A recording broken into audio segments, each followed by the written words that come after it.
Hi, Liquid Galaxy team. This is Anirudh Pratap Singh Yadav. I am a second year AIML student from India, and this presentation is my submission for Task 3 as part of the prerequisite for the Liquid Galaxy GSoC2026 program. So today I will be presenting on a topic which is very common and which is mostly neglected in the if you talk about technology. It's considered basic, but it is not actually, because today's topic is using AI effectively and responsibly in modern developer workflows. So as you know, we use AI daily. Like I use it personally, being an AIM student, also being a part-time researcher student. I use AI mostly, like in most of my work I use AI. So I will say like I use AI 80% of my work. And so let's start. uh, yeah. So before we start, I just want to show you these images. Like you have been like using AI. I'm not. I'm very sure. Like every day, everyone uses AI, right? So I'm sure that like 60% of the people who use AI, or maybe 90% of the people who use AI, there's no facts. Like I don't have any facts, but I'm just generally assuming it, that use Control plus C, Control plus V, and this is what a zombie contributor is. Like you see like a productivity amplifier. uh, just you're just copying pasting the content, right? If copying pasting results in no productivity and results in no learning, you're just not learning anything. You're just copying from the chat gpt or the OpenAI basically, and pasting it to the Liquid Galaxy interface, or maybe your Google Colab, VS Code, anything, right?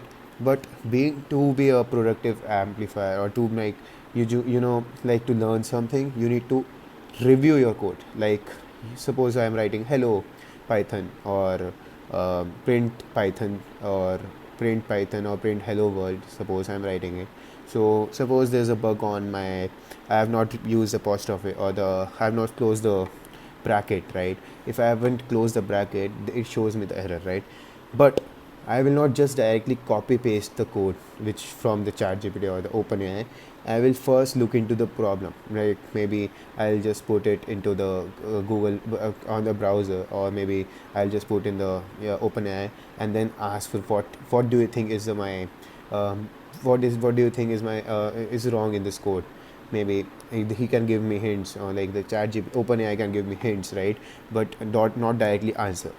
I will ask them. Okay, this is a better way to like maybe to learn things, right? It is a thoughtful integration as mentioned here, and it is most probably the logic based learning.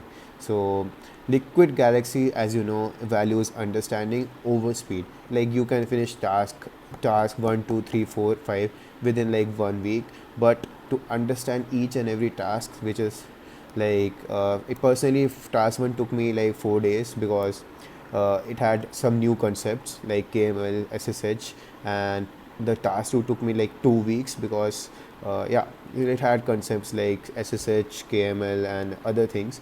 So which I first learned. I like not learn, but yeah, but I understood some points, right? So as you know, like as you know, the stocks are dynamic. We live in a dynamic world. Like as you know, the recent India USA trade deal has been signed up, and because of that, stocks changes, right? It is a dynamic behavior. Same goes with tech moves fast, like just like the stock market. And like you might be wondering, no, why am I talking about communication and AI, and why is this more important than just coding, right? We are here in the AI world, right? And everything changes here drastically, and like just like the stock market I've mentioned here, right? So one day, like a technology, just a few years back, a Golang came for Google, right? So just one language can change the entire scenario of coding. uh, and so this is the thing, like you need to explore the new technologies, and you need to learn from each day. So sure, from the conclusion of this slide is, don't be a zombie contributor, just be a productivity amplifier. Just learn things from your code, from OpenAI itself. Okay, so let's move on to the slide 3. So yeah, so I was approximately correct. So as you see, 97% of developers have been using AI coding tools. and I wonder what 3% do, because they are the goat. If I mention it, 3% without AI, I just cannot imagine that thing. And 45% of the AI generated code is security debt. You see this point? 45% of the code is wait, yeah, is like fully of flaws, right? And as you know, Liquid Galaxy is a forward-thinking organization. They have invited us contributors to openly use AI tools, right? Like ChatGPT, Gemini, DeepSeek, Perplexity. However, these rules of engagement are that we cannot just copy paste blindly, because there are some things, right? I'll be mentioning in the other next slides. So we need to use AI to enhance our work, not to just bring up those flaws. Like, as we are almost I am assuming each one of us is a student right now, and we'll be working in some future. We'll be working in companies, right? If you just directly copy paste, there will be a lot of security flaws. Not only security flaws, but there will be a lot of bugs, and this could eventually bring the system down. Yeah, so openly using AI tools like ChatGPT, Gemini, or any explicitly mentioning Open AI are not appreciated. Like, we need to use AI to enhance our work, not to do our own work. Like, to enhance and not to do. There's a difference between this. To enhance the work and to do the work 100% work from AI. There's a huge difference, right? I hope you're understanding it. And like today, so I'm going to show you how to blend these AI tools uh, with professional human communication. Like, I'll be showing in the next slides, right? So just remember these points, which is 97% of the world is using AI tools right now, and this is which enhances creativity, as you know, and which also accelerates your prototyping. But 45% is security flaws. Okay, just yeah, also mentioning that I have taken this fact from Notebook LM. So let's move on to the next slide. Okay, so now just this is AI in the Liquid Galaxy architecture, which is mentioned in the Google Doc, which is mentioned in the website of Liquid Galaxy, official website. So this is how and where. There are 4 rules specifically, and the first is the golden rule, which is AI is a controller, not the renderer. I hope you understand this point, because I have mentioned in this first 2 slides, right? AI is a controller. It is the way how you control it. Like, I play PS4. Suppose I play PS4, I play FIFA. I'm controlling I'm controlling the controls, right? I'm controlling my console. I'm controlling the remote, right? If I press, suppose, button, like, just let's take a very very quick easy example. Like, we have all played Temple Run, right? I just when I do this, it just jumps, right? When I do this, it just dives in, right? So if I do right on the right hand side, it moves in. Like, using my gestures only, it's moving, right? So AI is a controller. We just control. This is a way how we control it. It is not the way how we render it. Like, rendering it means that you just rent. You're just copying, pasting everything. Like, suppose I have gotten a task today. I have to introduce myself. I have to introduce this PPT. I just go to AI. I just copy paste the content which is there, right? I have been studying German as well, and trust me, when we copy paste things, our mentors who are experienced, who haven't used AI in their childhood, or maybe used but have experience of how the code works, they will know each and every code which is AI generated and which is not, perfectly, right? So let's come to the second point, which is where AI lives. So all heavily processing runs on the tablet or server. This is the main option. You see this diagram. This is like, I suppose, added gesture control, which is this. I just talked about Temple Run, and suppose I added voice recognition, right? So it is a good way to have it on the other tablet or a server, or like any other console, like AI controller, which should have like using LLMs or media pipe or anything, or which will eventually send the UDP and KML commands to the official rig. Like, you have the 2 systems, and the first one is these inputs, and second is to send, right? And the result is like, it is preferable that you give these inputs in the other system and the other things which in the other system, because it generates a good FPS and it becomes very smooth and there's no lag. There's no lag. I have mentioned it here. No, there's no lag. It's mostly 60 plus 60 FPS, right? So let's move on to the next slide. Yeah, so this is the conclusion of the first slide, so which is the zombie and the architect. It is do's and don'ts. Cursor is the most appropriate OpenAI which I have used till now. You can easily build things, right? You can easily build anything in that. Kudos to Cursor team. And let's go on to the do's and don'ts section. The zombie part, which is copy pasting entire files blindly. And the architect, what the architect does is that highlights and refactor specific functions. Suppose I have written a function, def function, I'm telling a Python function, maybe def function greet, I'm telling. So whenever I do greet, it highlights.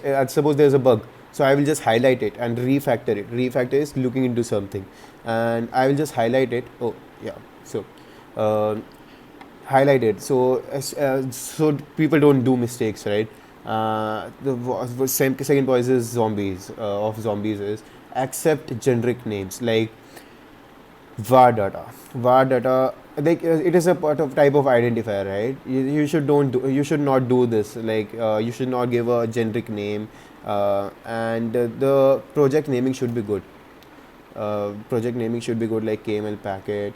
And also you should not, which is don't in I'm just revisiting this concept. So this is like ignore new library imports. You should ignore the new library imports, and do this to verify library weight. Like the sometimes it happens is you use libraries, right? You use quite a few libraries, and then you don't use it, like using NumPy, pandas and matplotlib, but you're not using matplotlib in your whole program, like, but you're using both. So this increases the weight of the program. And so you should not you should verify always, and commit code blindly. You should not commit code blindly. That's what I said in the beginning.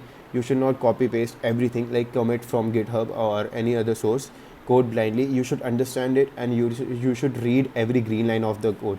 Yet, like suppose you generated a code and your code has some flaws, and then you check in the OpenAI, then you should read every green line of the code, and you should not leave code uncommented. This is the most appropriate point in this whole table, which is don't leave the code uncommented, because some other day a person who has less knowledge than you can be helped using this comment section. Because Soham Jaiswal sir's video on this task 1 had some fun task also, had some fun things. He mentioned that it is a he explicitly mentioned to leave things in the when we set up the LG rigs, right? And if he wouldn't have mentioned that thing, I would have just stuck on that particular code, because I felt that it has to be I have to give a reply to that code. If he had explicitly not mentioned about that particular line of code, I would have just not been doing this task 3 and struggling on task 1 is only. So generate the comment section always, and don't hard code IPs or secrets. I've seen I lost a hackathon because I hard coded things. Don't hard code anything, and use just config variables or .env files. Env files, I hope you know, because of task 2 I also learned after that. So env files are basically when you put your confidential data, like not confidential but your data which you are going to use, and it is your it is a private data actually. And don't just block the main thread, which can cause lag, but ask AI to use async function or await function. And you also verify Linux Ubuntu compatibility. This is the best point I can say, because I found some contributors, early contributors, were facing problem because of Ubuntu version. But Liquid Galaxy in their website have already mentioned Ubuntu version, which should be used for the tasks, for the Liquid Galaxy workflows. But because they use another, it caused error, right? And don't just let AI invent API endpoints or skip error handling, because error handling is must. You should try, catch, accept, else. You should use try, catch, accept, else everywhere, right? So let's go to, yeah. So coming up to the next, which is Copilot versus Cursor. So Copilot, as you know, GitHub Copilot and Cursor, both are very good platforms to use to generate code, to build projects.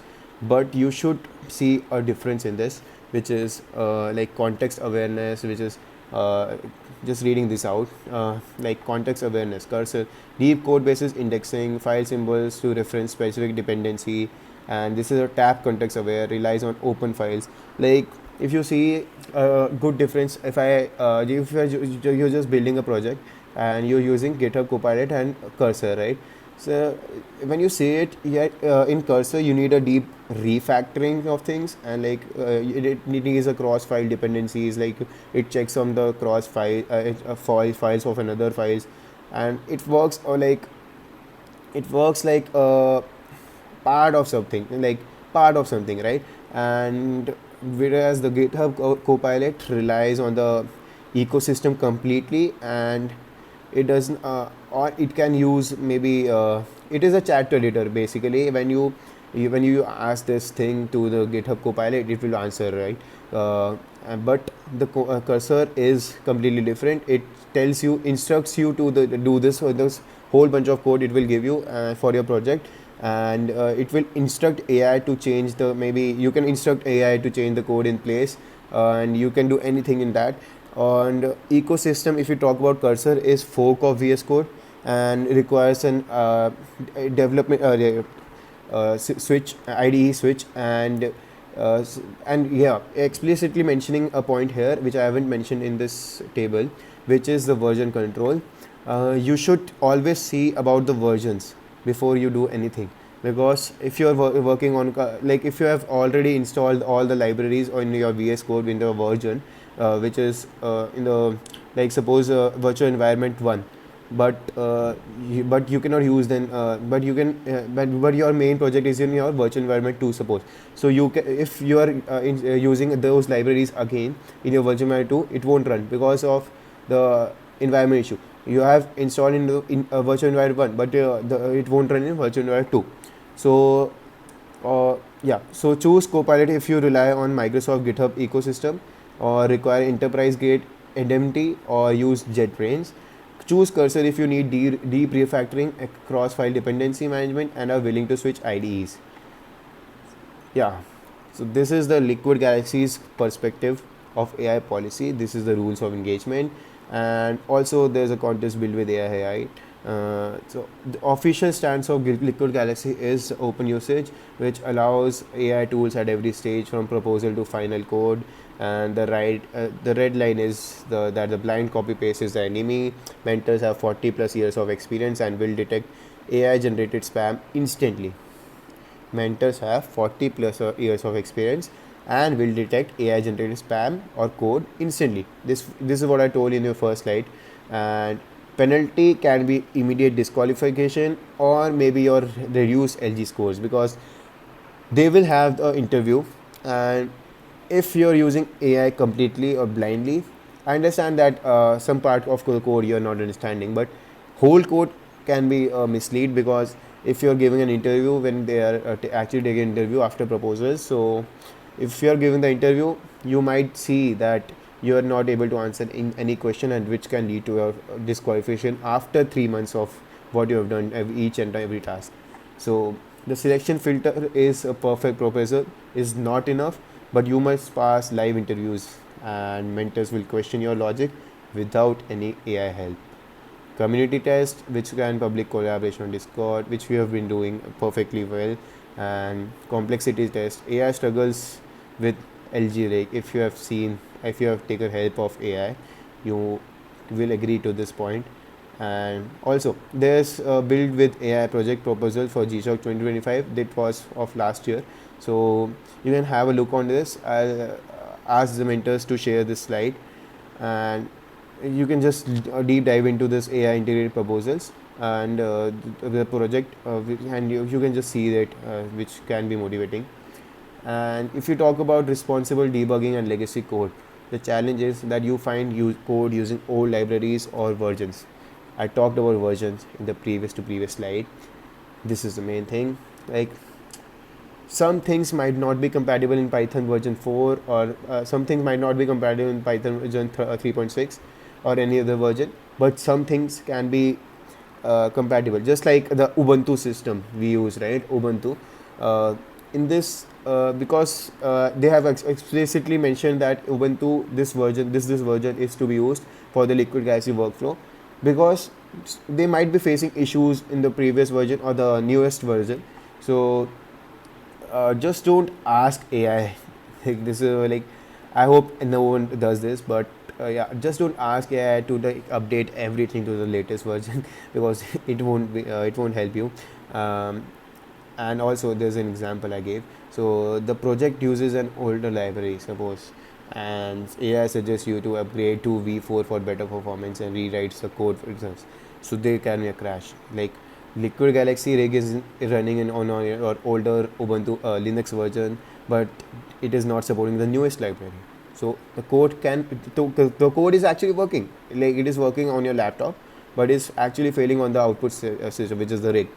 It happens. So, which is a solution, the tutor solution. Don't ask upgrade all dependencies, but you can ask what are the breaking changes between V2, like version 2, and V4 of this library. So then you will realize that the older version is there for compatibility, and you save the project from crashing. Uh, so let's move on to the knowledge hierarchy, which is the ground truth rule. So as you see, AI hallucinates APIs, documentation does not.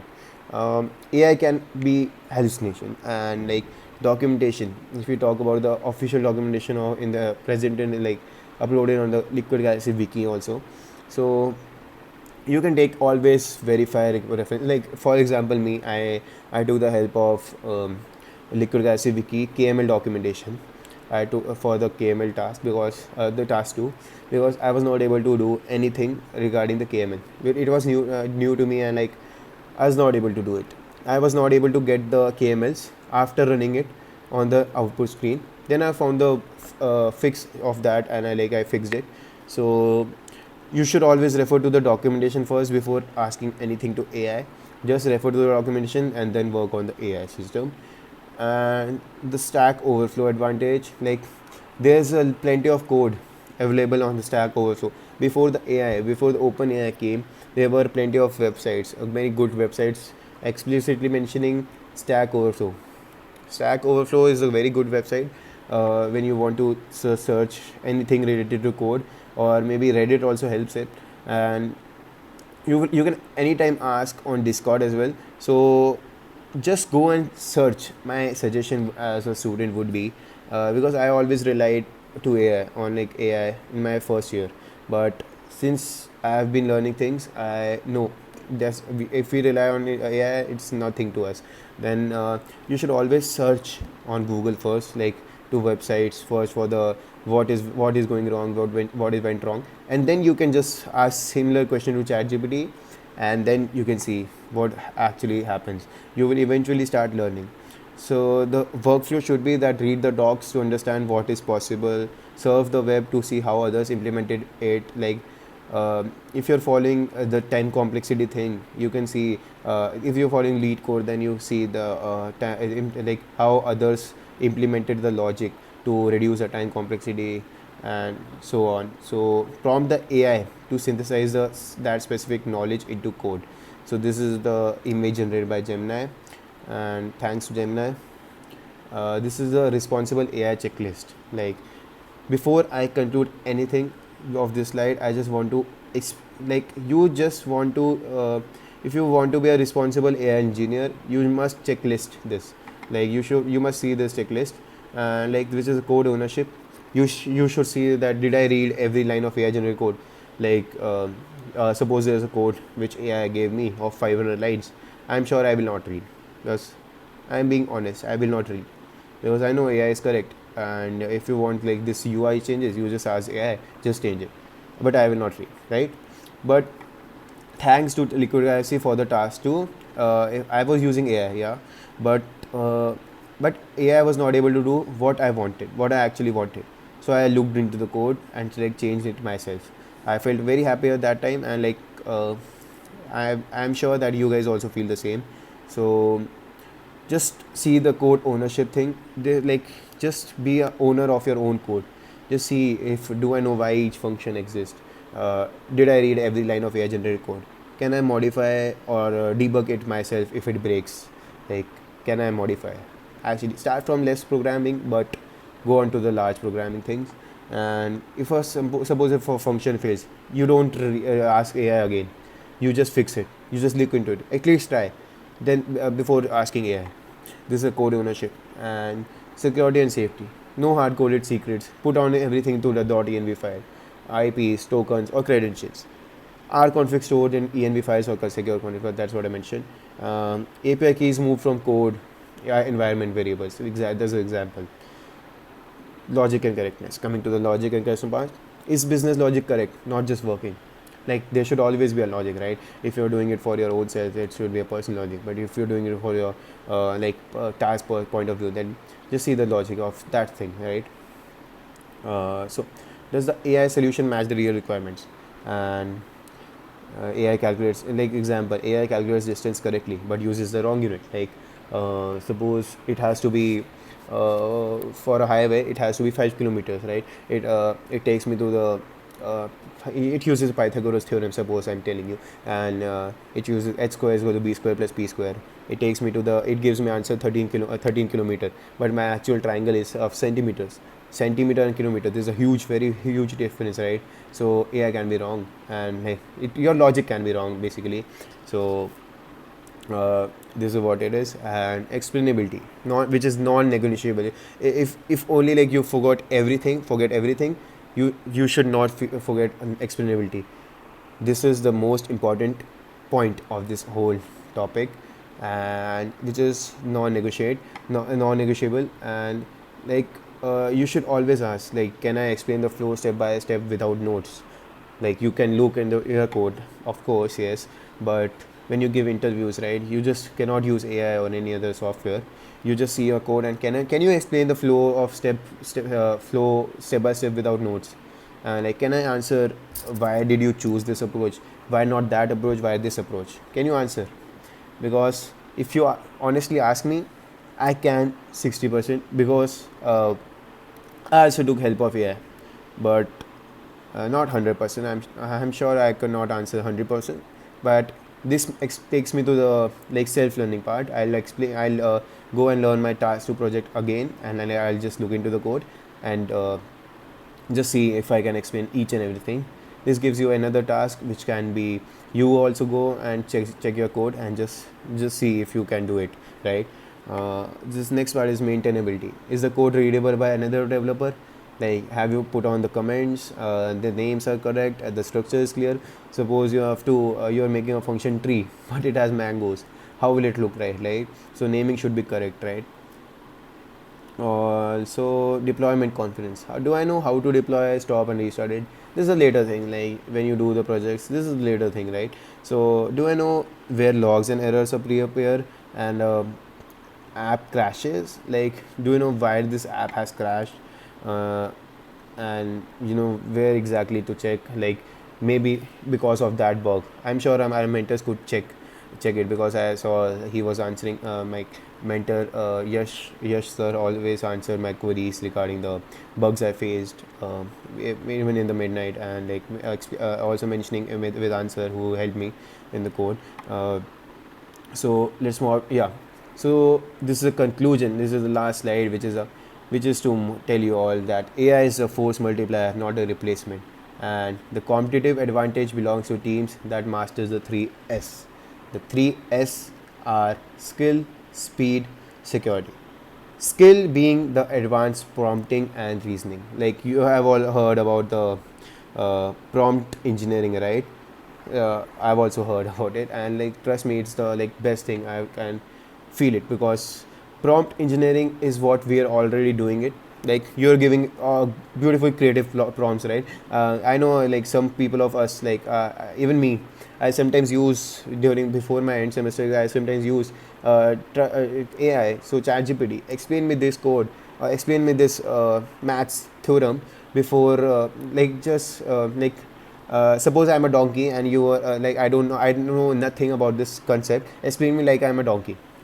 We already do that. Like I do that honestly. So don't be that donkey. Be that what can I say? Be that lion who always hunts.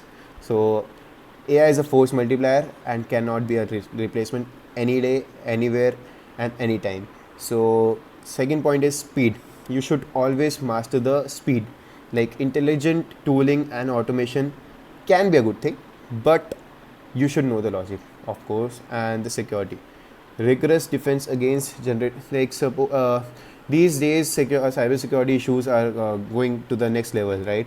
It is because of AI is improving. More the AI is improving, more the cyber security is more the cyber security will handle tasks. So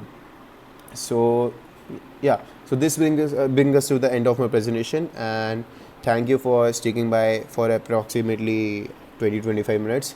And I hope you understood how AI is essential and how it is used in Liquid Galaxy, alongside the importance of clear communication. And I'm happy to take any questions on the Discord community. And this is Anirudh signing off. Thank you.